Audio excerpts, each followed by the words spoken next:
Hi guys, and welcome back for another tutorial from Nottingham Music Excellence. So I'm going to play this lovely tune called Definitely from the Grade 2 clarinet book today.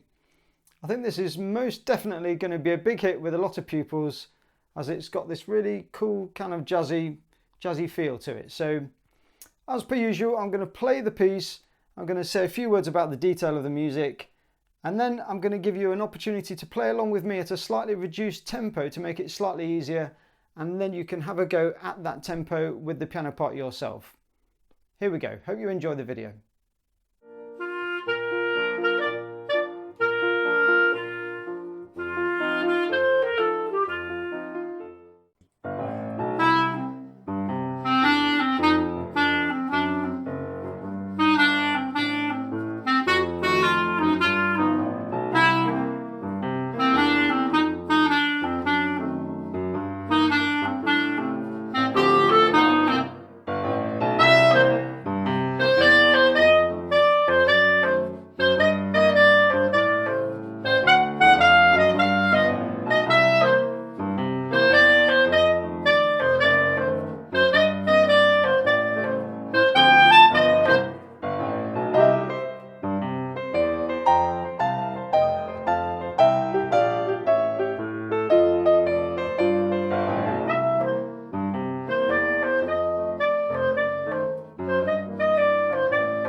Okay, so you've heard the music now. Let's just have a look at some of the details in there and see what we can do to make it sound really awesome.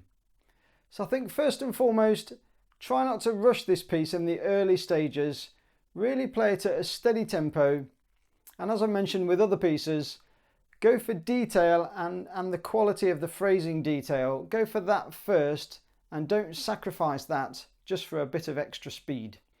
Now I've heard a couple of pupils play this now, including my son, and I think because this is sort of early in your stage in playing in the upper register, maybe it's the first piece you've played in the upper register or one of the early pieces, just be careful on bar 9 where it says forte, just be careful you're not sacrificing pitch there for a bit of extra volume. So don't go, I've written on my notes here, don't go blastissimo. Just play it with a nice sound and just be careful that you're keeping the pitch up there. So just be careful there. If you're in the early stages of playing in the upper register, just be careful it doesn't go.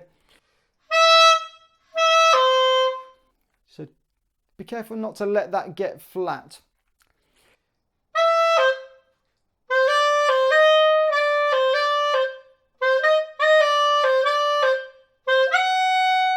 Watch that interval there, that's quite tricky, isn't it, for young players, for the D to the A flat.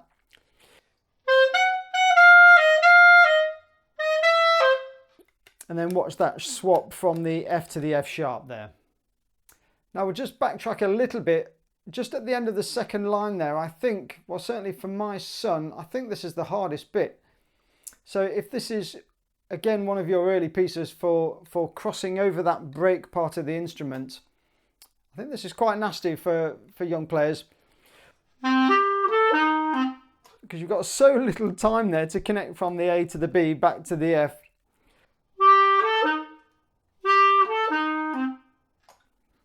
And again, something that I mentioned on one of the other pieces, just be careful you don't practice that to death and get really frustrated with it. Remember, that is a reflection of your overall ability to play around that area of the instrument. So make sure you do lots of scale practice and lots of practice just crossing over that break smoothly. So I would recommend going from G to D.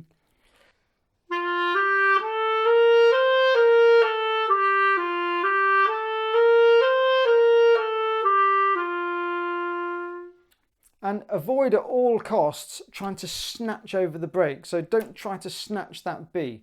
Keep the fingers really relaxed. Make sure you press that A key there in a place where you can get back to the instrument again. Try not to jump from the A key to back to the instrument. Just try to smoothly twist. It takes a bit of practice.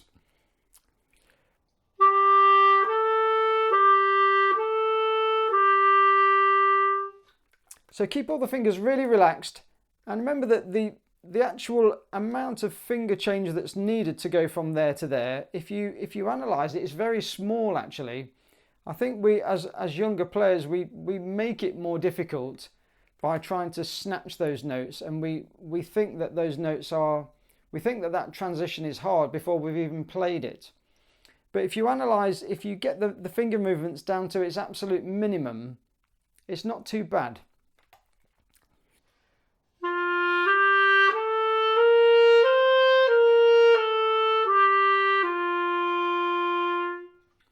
So just try to work really smoothly over that part of the instrument without snatching the notes, and eventually it will come to you.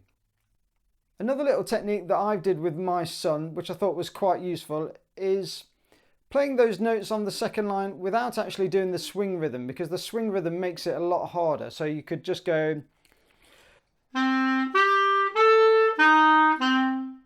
So just practice getting those notes first, and then you could try a smoother version of that.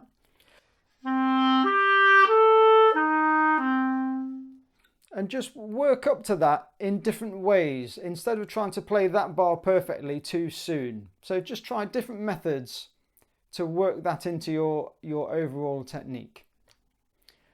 Then of course when that idea comes back lower down the page, you've got that issue of can you play yet up to A and B? Again, if you're in your early days of playing in the upper register, you might find that you max out at G or A, and that might be as high as you can play. So B is perhaps slightly pushy for grade 2, but luckily it's slurred and you play the A before the B, so that makes it a little bit more friendly, I think. Again, try those notes without the swing rhythm, and then put the swing there. And then just to add a little bit more onto that, on the very last line on the second time bar, try and get the phrasing detail here. It's written in 2s, isn't it? So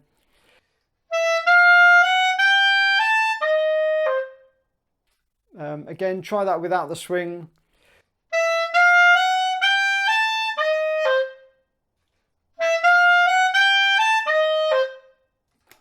And if it's sounding really flat, just maybe practice going up to that part of the instrument away from the music. So do something, you could maybe start on maybe a left hand C.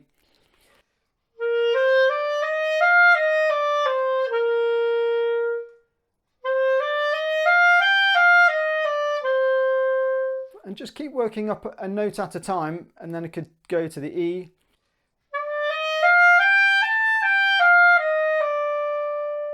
And then maybe to the F, up to the top C.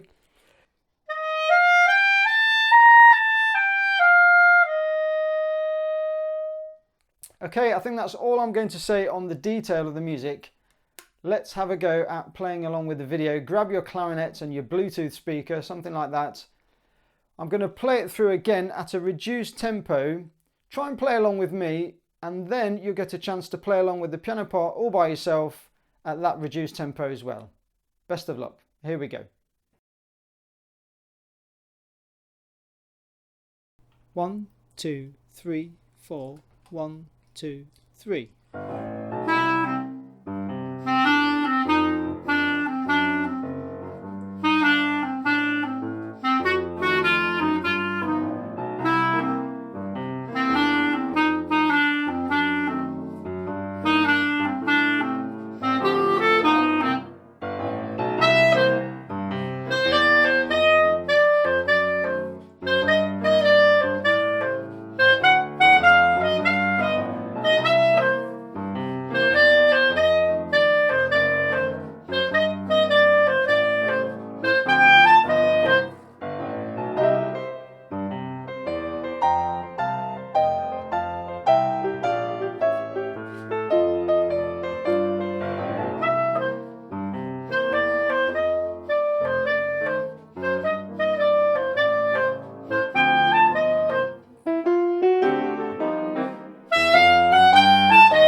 1, 2, 3, 4, 1, 2, 3.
Okay guys, I think that's it for definitely. I hope you found that really useful. I hope you played along with that really accurately. If you did find the video useful, then of course click that like button, maybe even leave me a complimentary comment in the box below, and you could even consider subscribing to the channel and clicking that bell notification if you want future updates on videos that I upload. But that's it for this one. I'll see you on the next video. Bye!